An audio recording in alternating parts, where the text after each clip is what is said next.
sa pamamagitan ng pagsambit ko sa inyong pangalalawan niyo, sa pangalan ni Jesus. Diba? Sabi ko sa'yo, diba? Nahuli na kita. Kilala mo ba si Jesus? May takot ka sa kanya.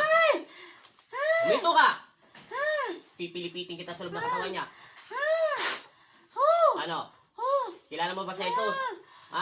Huwag mo ko tadyakan, sige. Huminto ka. Aalis ka sa loob ng katawan niya. Babae ka, lalaki!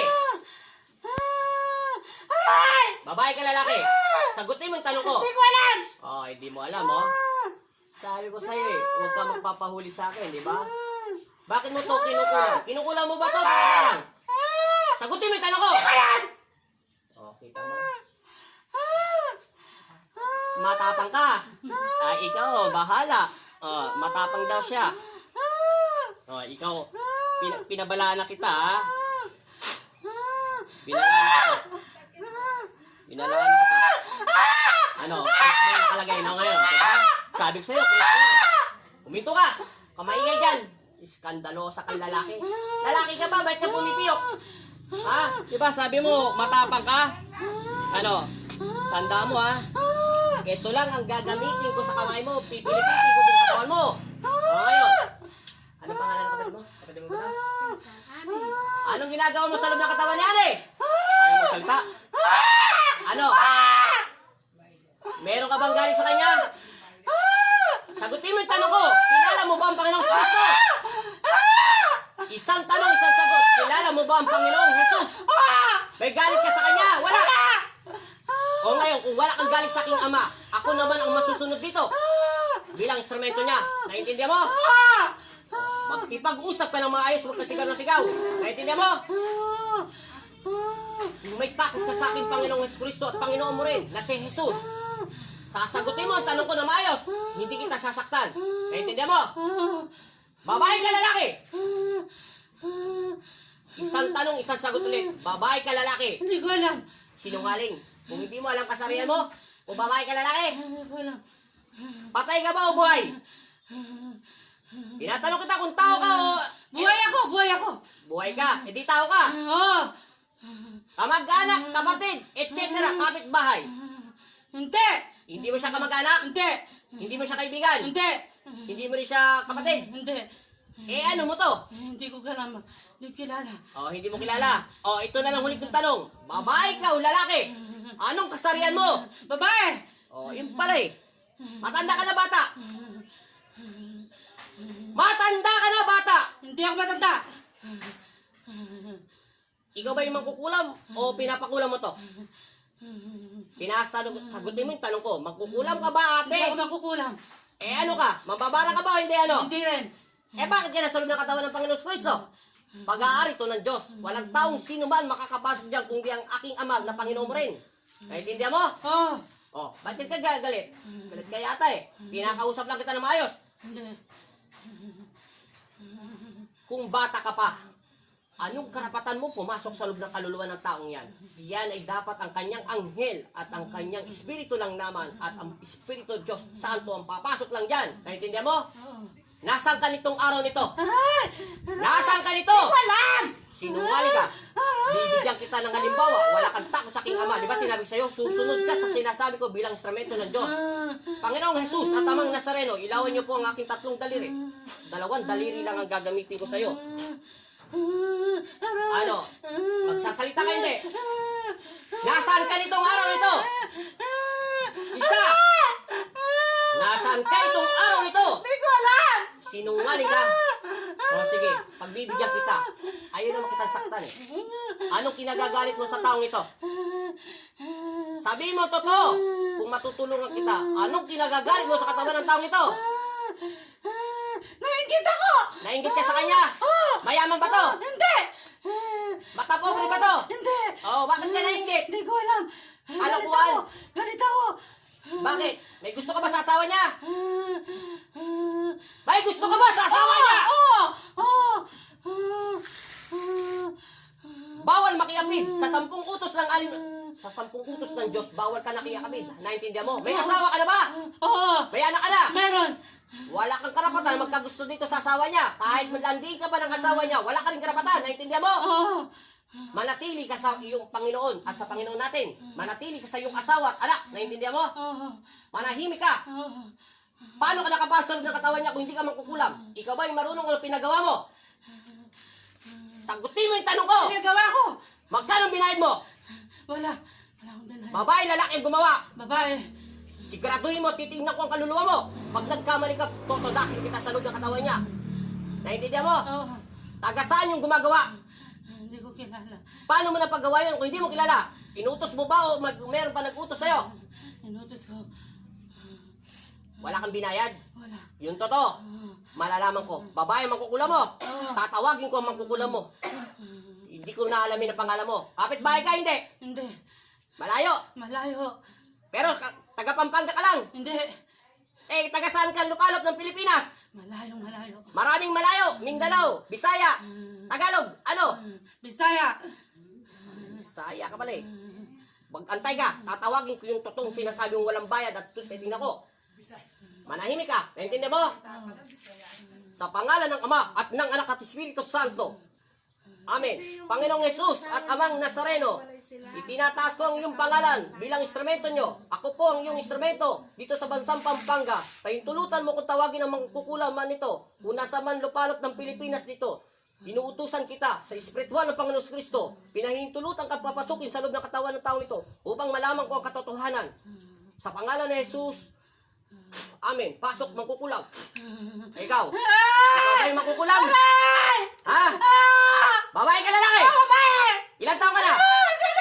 70. Taga saan ka? Bisaya! Saan ka sa Bisaya? Hindi ko alam! Bisaya ako! Sinungaling ka. O lahat ng mga mangkukulam, sinungaling. Gusto mo gilitan kita sa araw na ito? Kaya ko! Bibigyan mo ako ng pagkakataon makipag-usap sa'yo ng matino, di ba? Sige. Saan ka sa Bisaya? Saan ka sa Bisaya? Negros! Ka lang. Oh. Anong ginawa mong mahika para tabla ng sakit nitong taong ito? Bigyan mo ako ng dahilan. Sinungaling, ikaw magkukulam na hindi mo alam. Pinipitin ko ang buong katawan niya, pinipit katawan niya. Anong mahika mo? May subo ka ba? Wala. Anong ginawa mong dasal sa kanya? Anong dasal ang ginawa mo sa kanya? Ayaw mo talaga magsalita, ha? Sinasabi na kita. Anong dasal ang ginawa mo? Bakit ako pag sinagot mo yung tanong ko? Anong ginawa mong dasal para sa kanya? Hindi ko alam! Sinungaling, ikaw ay magkukulang mga sinungaling. Ang huli na kayo. Pinipitin ko ang katawan mo. Magsasalita ka. Ano? Umatras ka. Pagbibigyan kita. Matanda ka na eh. Umatras ka. Bibigyan kita ng halimbawa, nanay. Bilang instrumento ng Panginoong Kristo. Binayaran ka ba o hindi? Hindi! Kaano-ano mo yung nag-utos sa'yo? Kaano-ano mo yung nag-utos sa'yo? Kamag-anak ko! Kamag-anak mo siya. Anong dasal ang ginawa mo sa katawan ng taong ito? Anong binibigay mong sakit? Anong binibigay mong sakit? Sa paa! Tsaka hindi makatulog! Anong mahika ang ginagamit mo? Anong uri ng karunungan mo? Aray ko! Pipilipitin ko ang buong katawan mo sa buong katawan niya. Nasaan ka na sa araw na ito? Nakikiusap ako bilang instrumento ng Diyos. Ayaw kitang sakta, maniwala ka sa akin. Mamamatay ka sa loob ng katawan nito. Katawan. Pero kung mapilit mo, kung pinipilit mo, saktan kita. Nakikiusap lang ako bilang instrumento ng Diyos. Ayaw kitang saktan, matanda ka na. Dapat magbago ka na. Daddy, may tumatawag po. Kaya mo. Intindihan mo? Nagtuloy pa rin video? Opo. Huwag mo pahintuin. Ilang minutes na yan? 8. Ay, Sige. 9. Para hindi ka mahirapan. Ate, manang, lola, tanggalin mo yung sakit na nilagay mong dasal sa kanya. Ubusin mo lahat. Wala kayong titira. Ayusin mo para hindi tayo mag-away. Ayos. Bilisan mo, ha. Lahat. Wala kang ititira. Taga Negros ka. Hindi ko na alamin ang pangalan mo kasi may edad ka na. Magpatawad ka, naintindihan mo? Opo. Huwag mo susundin ang pamangkin mo. Pamangkin mo ba yon? Oo. baka samang makikiapid sa kapwa babae, naintindihan mo? Kung wala na siyang asawa at matagal na silang hiwalay, 5 taon o 3 taon, may karapatan na siya. Kung mayroon ng pamilya, itong babae nito, naintindihan mo? Bago mo gawin yun, dapat tinitingnan mo sa talaan mo, naintindihan mo? Paano ka nakakapagkulang kung wala kang marunong at karunungan? Sa tanda mo niyan, ilang beses mo na ito ginagawa. Matagal na ba o hindi? Matagal na. Manahimik ka na. Oo. Alam mo kung sino ako. Hindi mo ako nakikita, di ba? Hindi. Papakilala ko sa iyo ang sarili ko. Instrumento lang ako ng Panginoon Kristo. Naintindihan mo? Nandito ako sa lugar ng Pampanga. Dito ako inasay ng Panginoon Kristo. Naintindihan mo? Uubusin ko kayo para manahimik lang kayo. Bibigyan ko kayo ng sakit para manahimik kayo. Ayok, dapat hindi nyo ginagamit ang kasamaan yan. Pag natalo kita sa araw na ito, tanda mo, magkakasakit ka dahil isinusuko ka ng demonyo mong alagad. Ibig sabihin yung amo mo. Naintindihan mo? Oo. Pero patawarin ka ng aking ama sa iyong ginagawang mga kasalanan sa mga tao. Naintindihan mo? Sinasabi ko sa iyo, huwag mo nang gagawin to. Meron pa tong sakit o wala na? Wala na. Ilulubog ko tong 2 daliri ko para si bato sa dibdib mo. Tandaan mo, mahigit pa to para kang pinako. Pag ito nasaktan ka pa, ibig sabihin meron pa. Naintindihan mo? Sagutin mo yung tanong ko, meron pa o wala na? Wala na. Pasalamat ka at hindi na tumatago sa'yo. Tandaan mo sinasabi ko sa'yo, ha? Manahimik ka na, nanay, ha? Hindi ko na alamin ang pangalan mo. Sige, bibigyan kita ng pagkakataon. Hindi ko alamin ang medalya mo at apelido mo kasi pamangkin mo lang ang nagutos. Ano ang pangalan mo? Anong tawag sa'yo sa lugar mo? Hindi kita pupuntahan doon. Nini. Nene. Aling nene. Oo. Ilan taon ka na? 70. 70 years old. May apo na ba kayo? Meron. May mga anak na kayo? Meron. Manahimik na po kayo, ha? Oo. Tanda mo sa araw nito, tinalo ka ng instrumento ng Panginoon Kristo. Matagal mo na itong ginagawa, ngayon ka lang nahuli. Oo. Kawaan ka ng Diyos, pero babalikan ka ng demonyo dahil nagpatalo ka sa akin. Naintindihan mo?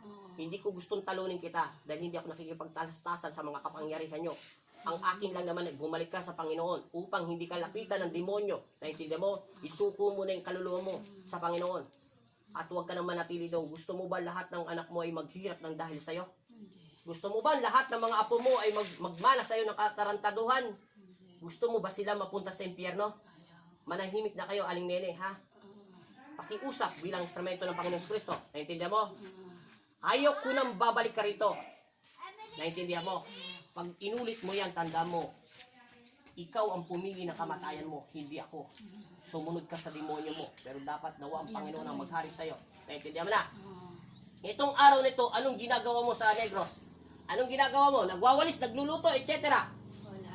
Nasa bahay lang. Nasa bahay ka lang. Sino ang kasama mo? Manahimik na kayo, ha? Tatawagin ko yung pamangkin mo. Anong pamangkin mo? Pangalan ng pamangkin mo babae? Lloyd. Lloyd. Ang pangalan ng babae? Oo. Tumabi na kayo at papakawalan ko kita. Pakawalan mo na siya. Mga anghel ng Panginoon Kristo. At papasukin mo itong Lloyd na babae nito. Pumasok ka. Ikaw, babae, Oo. ilang taong ka na? Lloyd! 44. 42 lang to, 44 ka. Matanda ka sa kanya ng 3 taon. Naintindihan mo? Oo. Manahimik na ka na, ha? Oo. Magpatawad ka na. Oo. Manahimik ka na sa asawa nito, ha? Oo. Magkasama pa ba sila mag-asawa? Hindi na, hiwalay. Matagal na? Yan yata ang kabit ng asawa niya eh. Eh yun nga, yung Lloyd niya, 44 years old. Totoo lang Pero nagsasama ba kayo ng asawa niya? Hindi na. Oo, Nasaan yung babae? Ay, lalaki?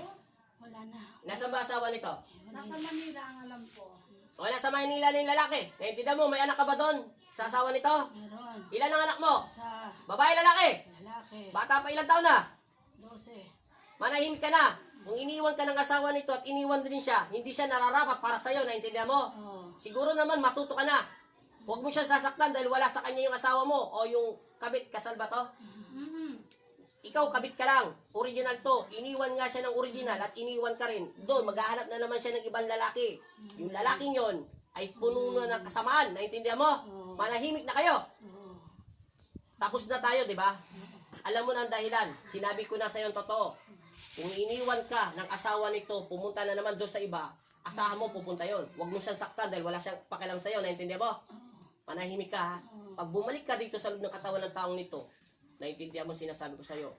Yang anak mo na 12 taon gulang, na anak niya, na anak mo doon sa asawa nito, siya ang magmamana ng lahat ng sakit na napupunta rito sa babae nito. Ihahataw ko sa kanya para matumino ka. Naintindihan mo? Gusto mo bang ibalik ng demonyo doon sa anak mo? Ayaw. Gusto mo bang umabot ng kalahating milyon ang gagastusin mo doon sa anak mo? Hindi, wala naman, hindi siya mapapagaling. Manahimik ka na. Pag ginunawa mo yan, itong kondisyon ko sa'yo para huminto ka. Yang anak mo, pag umutos ka ulit, saktan mo to doon sa tiyahin mo. Maniwala ka sa akin. Lahat ng gagawin ng mga makukulam, pupunta doon sa anak mo. Hindi ako nagbigay ng parusa nyo, kung hindi ang demonyong nasa isip at puso at kaluluwa mo. Naintindihan mo? Aling Lloyd, naintindihan mo? Oh, Hindi ko na alamin ang pangalan mo. Itong araw nito, nasan ka ngayon? sa bahay. Saan bahay nyo? Sa Laguna. Nasa Laguna ka. Okay na, kanina nagsisinungaling ka, di ba? Sabi mo, nasa, ano ka, Negros. O ngayon, nasa Laguna ka na. Yung totoo, nasaan ka? Sa Laguna. O, sige. May asawa ka na ba? Wala rin. Wala. Manahimik ka na. Yung asawa mo, nandun sa iba, nasa Maynila, naintindihan mo? Oh, Manahimik na kayo, ha? oh, Wala tong, dapat nga kayo ang mailang eh, dahil ang original to eh. Hindi naman siya kabit. Kung kabit siya, papagalitan ko pa rin to, naintindihan mo? Wala ditong VIP sa akin. Dito, nasa pagitan lang ako, nasa gitna. Pero siyang original, siya may karapatan. Kung ikaw ang original, papagalitan ko to. Naintindihan mo? Panahimik ka na. Wala ang asawa nito sa'yo. Nando sa Maynila, ha? Wala, hindi sila magkasama ngayon. Hiwalay na sila, matagal na. Ilan taon na, te? Ewan ko, pero magkakilala sila ng babae. Naintindihan mo na? Ilang minutes na yan? 16. 16 na? Wala na rin. Okay na? Tapos na tayo. Maraming salamat. Pasensya na kung sinaktan kita kasi matigas ang ulo mo eh. Sabi ko sa'yo, 2 daliri lang ang gagamitin ko sa'yo. Nagsisinungaling ka pa kanina, hinawakan na kita sa pulso.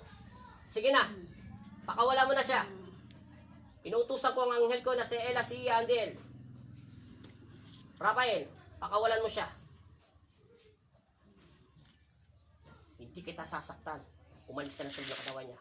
Sa pangalan ng Ama at ng Anak at Espiritu Santo, masamang espiritu sa loob ng katawan ng taong ito na pag-aari ng Panginoong Kristo, inuutusan ko kayo sa pangalan ni Jesus, magsilayas kayo. Nawa ang Panginoong Kristo ang maghari sa kanyang buhay.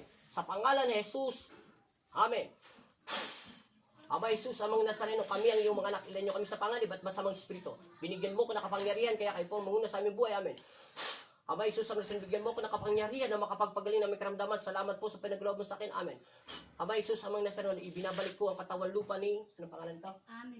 Ani ano? Rivera Wong. Binabalik ko ang katawan lupa ni Ani Rivera Ong sa loob ng katawan lupa niya. Siya'y nawa. Amen. Gising te. May tatanong lang ako sa'yo ng ilang saglit lang. Huwag mong bababa ang pa mo. Simple lang ang tatanong ko sa'yo. Nasaan ang iyong kaluluwa at diwa? May naalala ka ba? May pinuntahan ba ang iyong kaluluwa? Espiritu? Nag-travel ba to? Nag-reincarnation? May naalala ka? Anong pangalan mo? Anong middle name mo? Anong apelido mo? Sabi mo sa pangalan ni Jesus. Amen. Ngayon, ulitin ko. Babalik na alaala mo. May naalala ka. May pinuntahan ka. Wala ka nakitang tao.